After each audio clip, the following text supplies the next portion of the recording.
Over the past 4.5 years of running my small business, I received a lot of outside advice from other small business owners that I've networked with. But there's one piece of advice that really has stuck with me that I'm going to share with you on today's video. Hey everyone, Riley here with Small Business Unfiltered. If you're new to the channel, welcome. So glad to see you. Go ahead and hit that subscribe button, turn on notifications so that you receive a notification every time I publish a new video, which is every Wednesday and every Sunday. If you're a return viewer, thanks so much for stopping back in. On today's video, I'm going to give you the best piece of advice that I've received in the past 4.5 years of running my small business in hopes that it'll help you when you're running yours as well. As a small business owner, you're probably networking with other small business owners a lot. And they're probably throwing a whole bunch of advice your way, especially if you're newer to being a small business owner. So, all this advice is coming your way. How do you filter what's good advice versus what's, not so great? Well, I've been in that position too. I'm in a couple different networking groups, and there's all this information coming. It's often can be information overload, especially if you pair that with, watching a bunch of YouTube videos like you're doing right now. But my biggest piece of advice that I've received that I really kind of apply to all parts of my business is to delegate or outsource when possible. Now, I'll break down each one of those delegate within the business and outsourcing outside of the business with a couple of different examples that I've experienced over the past 4.5 years. So let's start with delegating first. This is one that it took me a long time to kind of grasp and give into.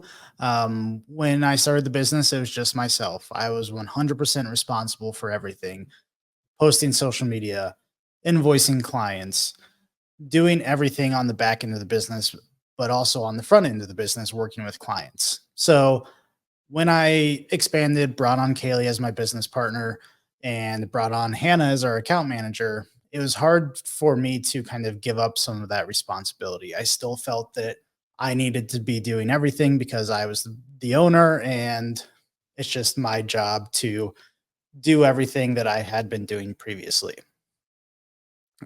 I quickly learned that I became overwhelmed. Now I was doing a whole lot more. We brought on more clients, and to that point, I was still managing clients. I still am managing a couple of our clients today, but I was doing all of that for new clients, but also, worrying about invoicing in the back end and some of our social media on the public side of things for our Hard and Digital specifically. And I just was at my max capacity. I was letting things slip.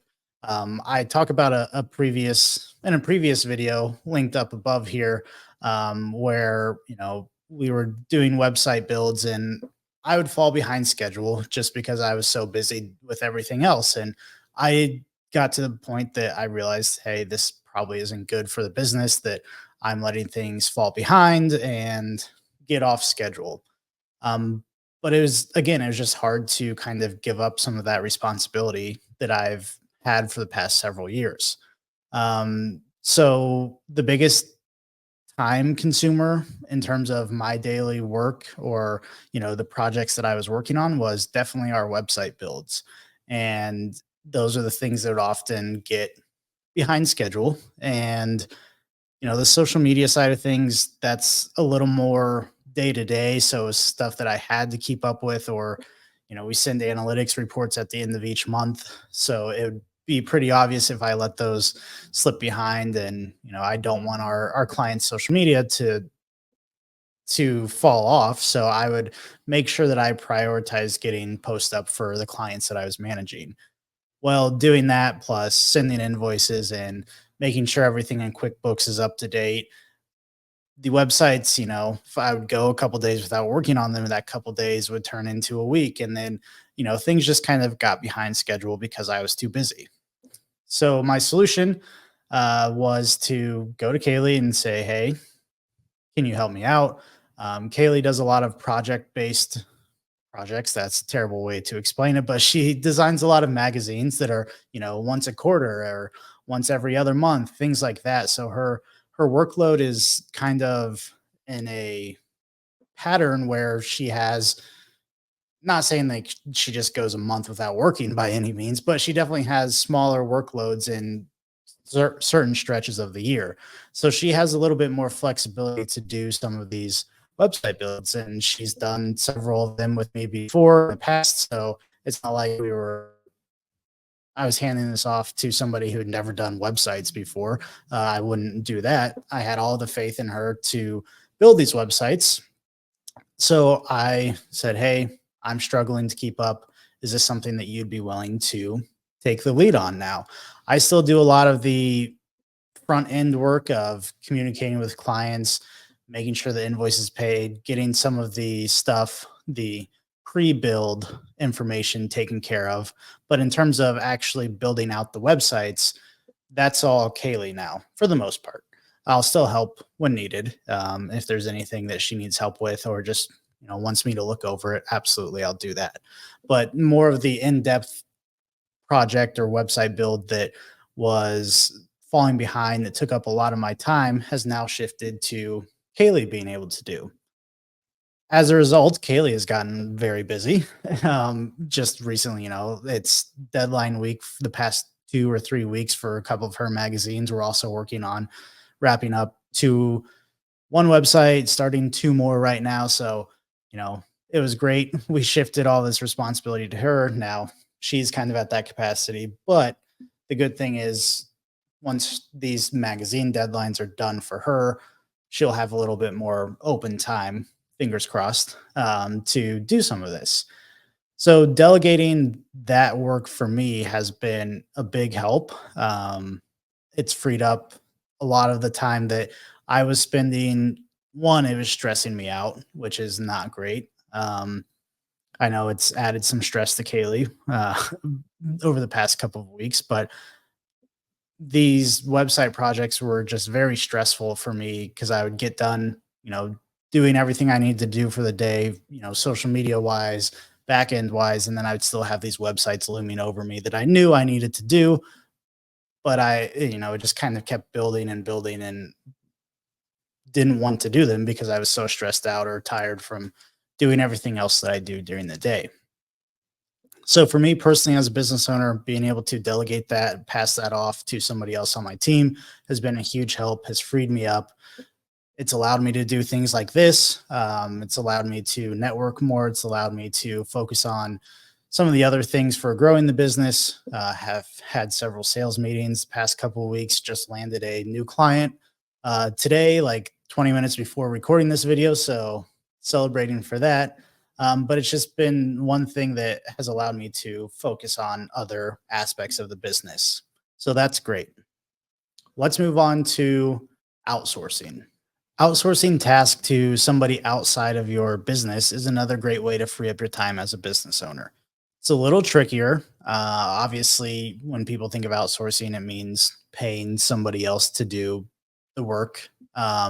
So there's some complications. Obviously, money is a big thing. If you're just starting out, you might not have the money to pay somebody to do X thing, whether it's posting for social media or doing your payroll or taxes. But it's something as your business continues to grow and you get busier and busier that I recommend taking a look at. What are your daily tasks or even weekly tasks? What are some of those that could be outsourced to an outside agency to free up some of your time? One example for me is when we started our business, or when we joined forces, Kaylee and I, we restructured the business to be an S corporation. It was just the sole proprietorship, single member LLC when it was just myself. But now bringing Kaylee on board, we switched it into being an S corporation, which brings a whole bunch of different tax and liability issues into it. Not issues, but it's just structured differently. So it was no longer just, me transferring money from the business bank account to my personal bank account when I wanted to pay myself.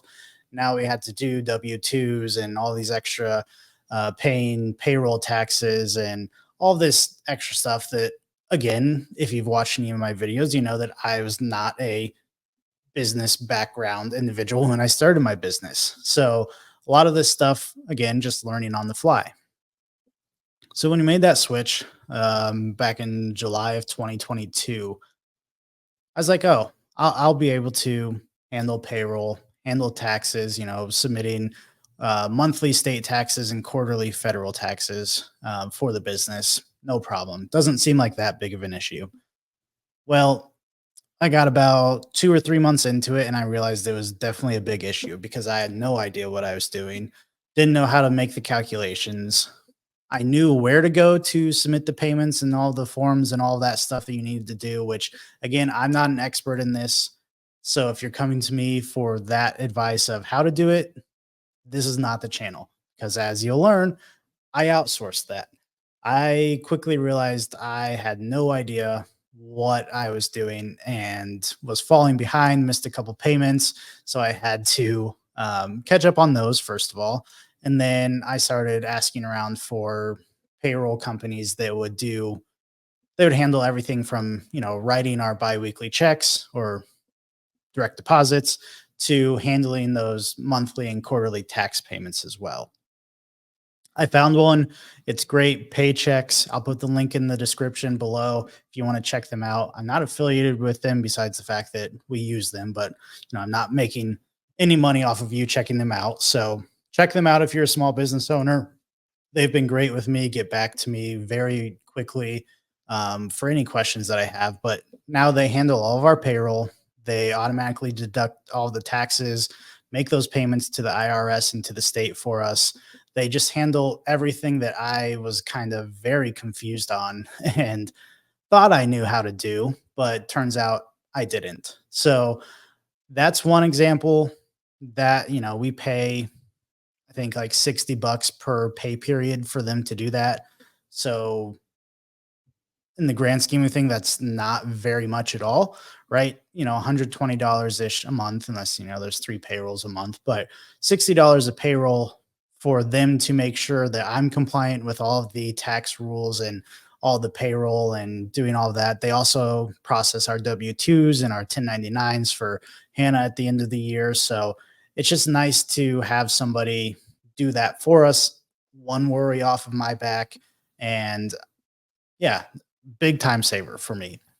Another example of this is, what we do here at Harden Digital and Design is social media management. As a small business owner, you're busy running your business. You have all these other things that I've kind of just talked about that you're worrying about. And a lot of times, social media is one of those things that just completely falls off the table because you're busy.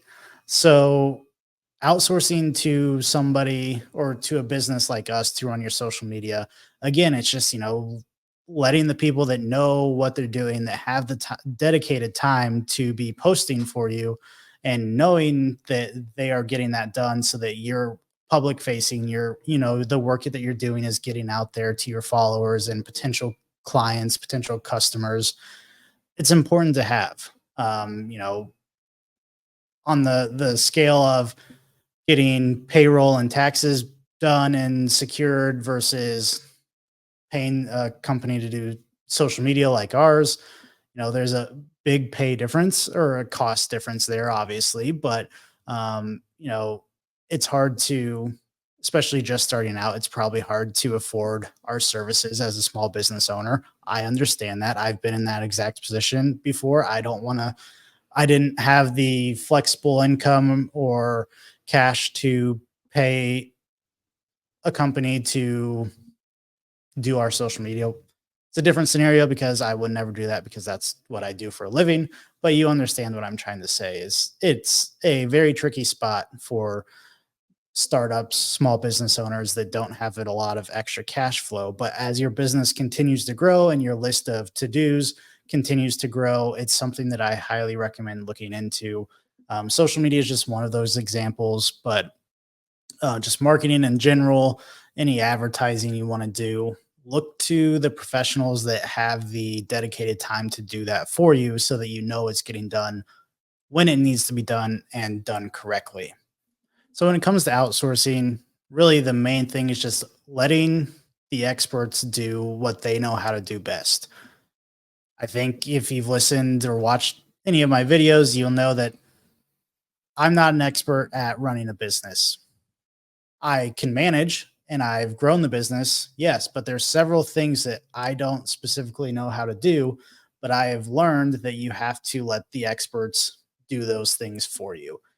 It's tough to give up that responsibility because you want all of the control, but trust me, it took me way too long to figure this out. It caused me way too much stress, but the sooner that you can come to that realization and be okay with letting other people help you out because that's what they do for a living, then the happier you'll be, the more successful you'll be, the more free time you'll have so that you're not spending every weekend and every evening still trying to figure stuff out and wanting to just give up because things are so hard or so stressful and you're trying to read all this government lingo from the IRS to pay your taxes and you have no idea what's going on.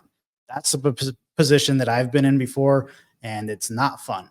So the quicker that you can learn, just let the experts do what they're here to do. Pay it. I know it's not fun giving up extra cash to pay for these types of things, but it'll help you grow in the long run. And I highly recommend it. At the end of the day, your time is money. So spend it wisely.